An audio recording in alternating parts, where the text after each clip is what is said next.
When you first hear "I Saw Her Standing There," you can't help but feel the pulse of excitement and raw youth that the Beatles managed to capture in that recording. Written by Paul McCartney and John Lennon in 1962, it kicks off their debut album, Please Please Me, with a bang, an upbeat, toe-tapping rock song about young love. Paul got the idea for it after a concert, thinking about his teenage girlfriend, Iris Caldwell, and soon after, he and John were huddled in Paul's family home in Liverpool, hammering out the song. Paul started with a line that John didn't quite go for. She was just 17, she'd never been a beauty queen. John was quick to cut it down, knowing it needed something with a little more spark. Together they landed on the now classic line, "You know what I mean." It was one of those perfect Lennon-McCartney moments where Paul's knack for melody and John's instinct for edgy lyrics worked together in a way that just clicked. And Paul's bouncy bass riff on this track was actually inspired by Chuck Berry's "I'm Talking About You," a nod to the American rock and roll that the Beatles admired and reshaped for themselves. Recording took place on February 11th, 1963 in the now famous Studio 2 at Abbey Road.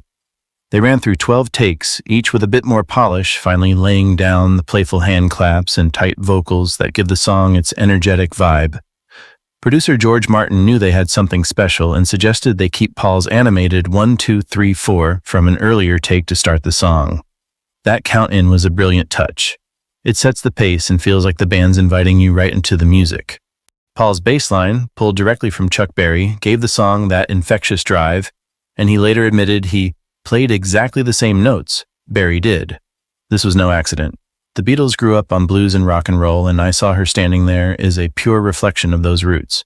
The riff may not have been original, but it fit the song perfectly and gave it that unmistakable rock and roll edge. The song became a cornerstone of their early live performances, played at legendary venues like the Cavern Club in Liverpool and Hamburg's Star Club.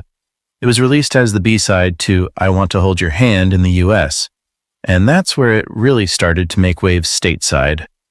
The Beatles' early fans know it was an absolute powerhouse live, and it's no surprise they played it during nearly every show at that time. The thing to remember most about this explosive opening track is that it is a great example of the Lennon-McCartney partnership at work. Paul's melody, John's sharp lyrical input, and George Martin's production genius all come together to make something that still sounds so fresh today.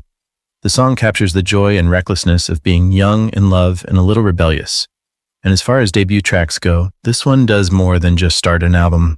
It's the first jolt of the Beatles' unique energy and sound that would soon change the music world. Decades later, "I Saw Her Standing There" still holds up as one of the Beatles' purest early rock hits. It's a snapshot of where they were back then, young, raw, and ready to take on the world with nothing but a few guitars and a big dream.